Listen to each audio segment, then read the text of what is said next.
एक बार की बात है, भगवान बुद्ध एक गांव में उपदेश दे रहे थे। उन्होंने कहा कि हर किसी को धरती माता की तरह सहनशील तथा क्षमाशील होना चाहिए।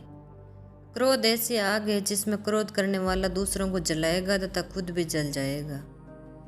सभा में सभी शांति से बुद्ध की वाणी सुन रहे थे, लेकिन वहाँ स्वभाव से ही अति क्रोधी एक ऐसा व्यक्ति भी बैठा हुआ था जिसे ये सारी बातें बेतुकी लग रही थी।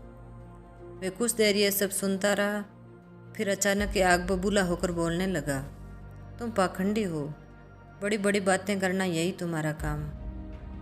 तुम लोगों को भ्रमित कर रहे हो, तुम्हारी ये बातें आज के समय में कोई मायने नहीं रखती। ऐसे कई कटु वचनों को सुनकर भी बुद्ध शांत रहे।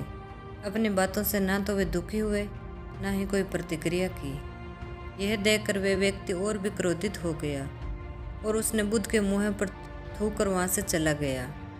अगले दिन जब उस व्यक्ति का क्रोध शांत हुआ तो उसे अपने बुरे व्यवहार के कारण पछतावे की आग में जलने लगा और वह उन्हें ढूंढते हुए उसी स्थान पर पहुंचा। पर बुद्ध कहाँ मिलते, वे तो अपने शिष्यों के साथ पास वाले गांव निकल चुके थे। व्यक्ति ने बुद्ध के बारे में लोगों से पूछा और ढूंढते ढूंढते जहाँ बुद्ध प्रवचन दे रहे थे वहाँ पहुँच गया। उन्हें देखते हुए उनके चरणों में गिर पड़ा और बोला, मुझे क्षमा चाहिए प्रभु।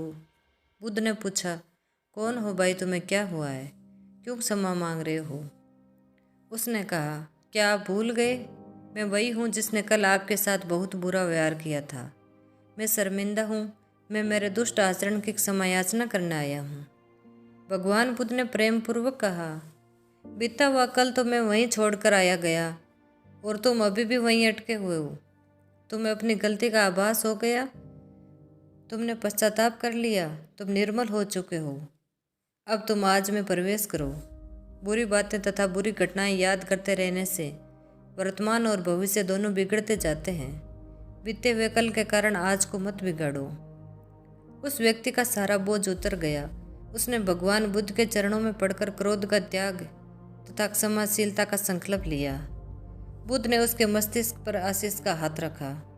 उस दिन में उसमें परिवर्तन आ गया और उसके जीवन में सत्य, प्रेम व करुणा की धारा बहने लगी। मित्रों, बहुत बार हम भूत में की गई किसी गलती के बारे में सोचकर बार बार दुखी होते और खुद को कोसते हैं। हमें ऐसा कभी नहीं करना चाहिए। गलती का बोध हो जाने पर हमें उसे कभी ना दोहराने का संकल्प लेना चाहिए और एक नई ऊर्जा के साथ वर्तमान को सुदृढ़ बनाना चाहिए।